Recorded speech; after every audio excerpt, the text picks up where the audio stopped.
అందరికీ నమస్కారం.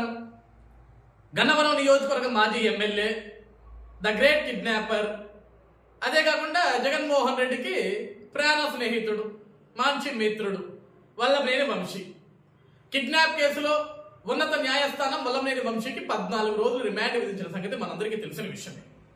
అయితే రిమాండ్కి వెళ్ళిన తర్వాత వల్లభనేని వంశీ అక్కడున్న జైలు అధికారుల మీద చిందులు వేస్తున్నాడంట.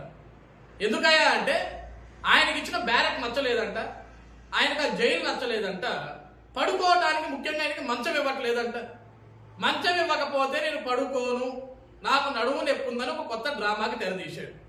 అయితే అక్కడున్న జైలు అధికారులు వెంటనే అక్కడున్న మెడికల్ సిబ్బందిని, డాక్టర్లు పిలిపించి వంశీకి నిజంగా నడుము నొప్పి ఉందో లేదో అని చెక్ చేయించడానికి పిలిపిస్తే ఆయనకి ఏ నడుము నొప్పి లేదండి, హ్యాపీగా కింద పడుకోవచ్చు, ఇబ్బంది ఏమి లేదు అనగానే జైలు అధికారులు కూడా ఏమండి మా దగ్గర మంచాలు గించాలు లేవు, కింద పడుకోండి, అందరూ ఖైదీల మాదిరి మీరు కూడా ఒక ఖైదీయే కాబట్టి మీరు కింద పడుకోవాలి సార్, మీకు కూడా ఖైదీ నెంబర్ ఒకటి ఇచ్చారు సార్, 7641 మీ ఖైదీ నెంబర్ సార్, కాబట్టి తోటి ఖైదీలతో పాటు మీరు కూడా సమానంగా ఉండాలి, కాబట్టి మీకు మంచాలు వేయటం, పరుపులు వేయటం, మటన్ బిర్యానీలు పెట్టడం మా వల్ల కాదండి, అది మా పని కాదండి అని చెప్తే వినట్లా.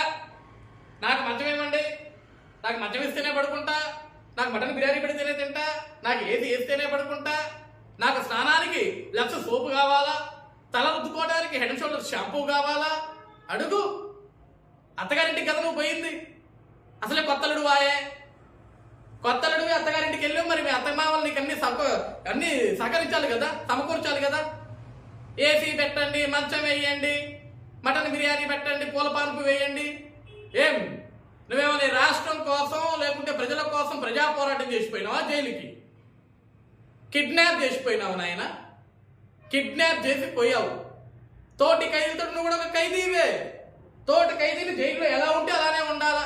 నాకు వెస్టర్న్ టాయిలెట్ కావాలా, వెస్టర్న్ టాయిలెట్ ఉంటేనే పోతా అంటే ఫోన్ చేయి జగన్మోహన్ రెడ్డికి, అన్నా జగనన్నా నిన్ను నమ్ముకొని ఒక పరికమ్మల లుచ్చా పనులు చేశాను, నేను తెలుగుదేశం పార్టీ కార్యాలయం మీద దాడి చేశాను, అడ్డు వచ్చిన వాళ్ళ తలలు పగలగొట్టాను, ఉన్న కారణం తగలబెట్టాను, పార్టీ ఆఫీస్ని మొత్తం విధ్వంసం చేశానన్న నీ కళ్ళలో ఆనందం చూడటానికి ఇవన్నీ నీకోసమే చేశా కదా.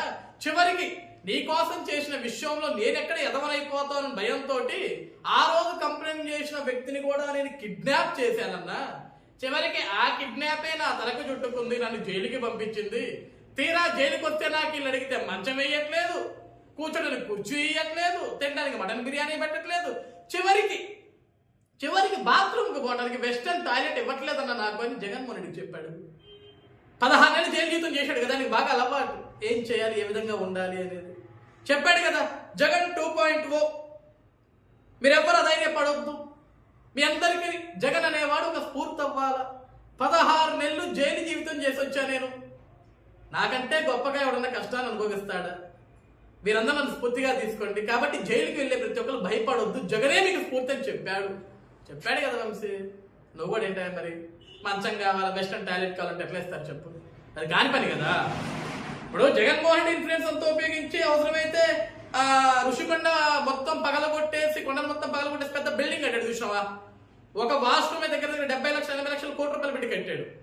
బంగారం వాష్రూమ్ ఏమో మాకేది తెలియదు కానీ అలాంటిది వాళ్ళు కట్టేయమంటారా వంశీ? జైల్లో నీకు సపరేట్గా నీ బరెక్లో సిగ్గుండాలా, మంచం కావాలా నీకు, వెస్టర్న్ టాయిలెట్ కావాలా నీకు, నేల మీద పడుకో, బాత్రూంలో నీకు సౌకర్యాలు ఎలా ఉంటే జైల్లో నీకు సౌకర్యాలు ఎలా ఉంటే అలానే పో, అంతేగాని కొత్తలుడు కోరికల మాదిరి నాకు మంచం కావాలా, మల్లెపూలు కావాలా, మటన్ బిర్యానీ కావాలంటే ఎవరు? నువ్వు ఒక ఖైదీవి, నువ్వు ఒక దొంగవి, దోచుకున్న దొంగవి, అన్నిట్లో దొంగవే. ఈరోజు ఒక రౌడీవి, నువ్వు ఒక కిడ్నాపర్వి, బెదిరించావు, హత్య చేయడానికి యత్నించావు, ఇటువంటి నిన్ని లుచ్చా పనులు చేసిన నీకు ఇంకా సకల మర్యాదలు చేసి మంచాలు ఇచ్చి, పరుపులు ఇచ్చి, ఏసీలు ఇచ్చి ఇంకేం కావాలా? ఆయన కొత్తలుడా ఇంకేమైనా కావాలా నీకు? ఇక నీ గురించి జగన్మోహన్ రెడ్డి బయట బాధపడుతున్నాడు. వల్లభనేని వంశీని కూటమి ప్రభుత్వం కావాల్సిన అరెస్ట్ చేసింది, ఇది కక్ష సాధింపు, ఇది రెడ్ బుక్ రాజ్యాంగం. ఏమై జగన్మోహన్ రెడ్డికి అసలు బుర్ర పని చేస్తుందా? అసలు వల్లభనేని వంశీని ఎందుకు అరెస్ట్ చేశారు? ఎందుకు అరెస్ట్ చేశారు? తాడేపల్లి కొంపలో కూర్చొని పబ్జీ గేమ్ ఆడుకుంటూ ఎగ్ పఫ్ఫులు తింటూ ఏం తెలిసి వస్తుంది?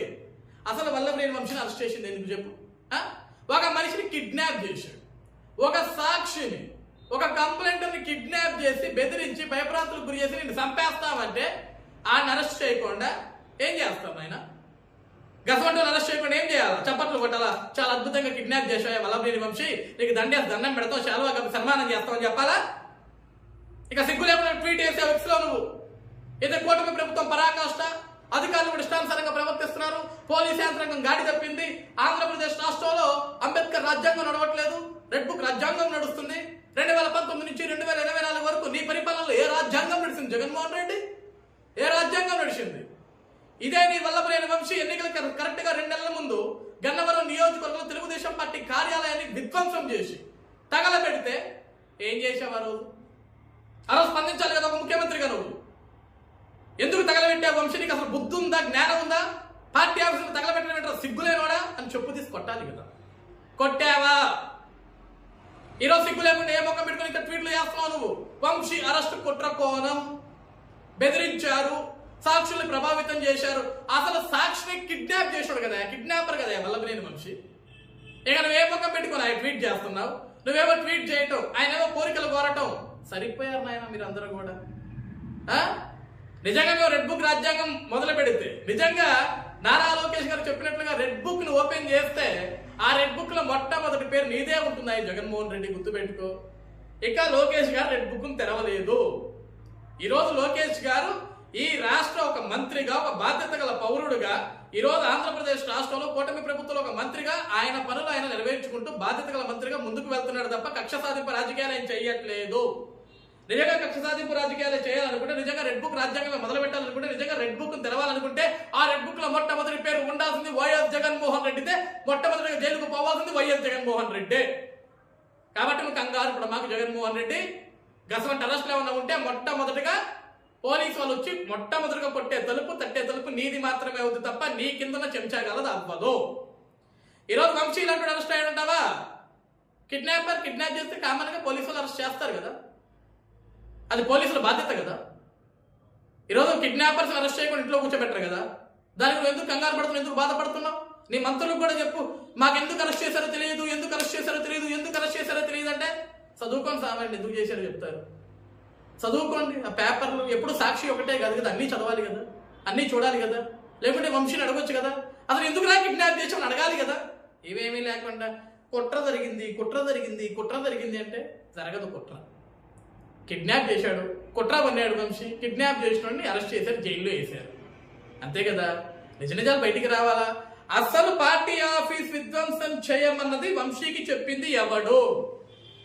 తెలుగుదేశం పార్టీ కార్యాలయాన్ని ధ్వంసం చేయండి, అక్కడ ఉన్న వాళ్ళని భయపెట్టండి, అక్కడ ఉన్న తెలుగుదేశం పార్టీ నాయకులకి భయం కలిగించాలి, వాళ్ళ మీద కేసులు పెట్టాలని వల్లభనేని వంశీ వెనకుండి నడిపించిన ఆ దుర్మార్గుడు ఎవడో కూడా బయటికి రావాలా?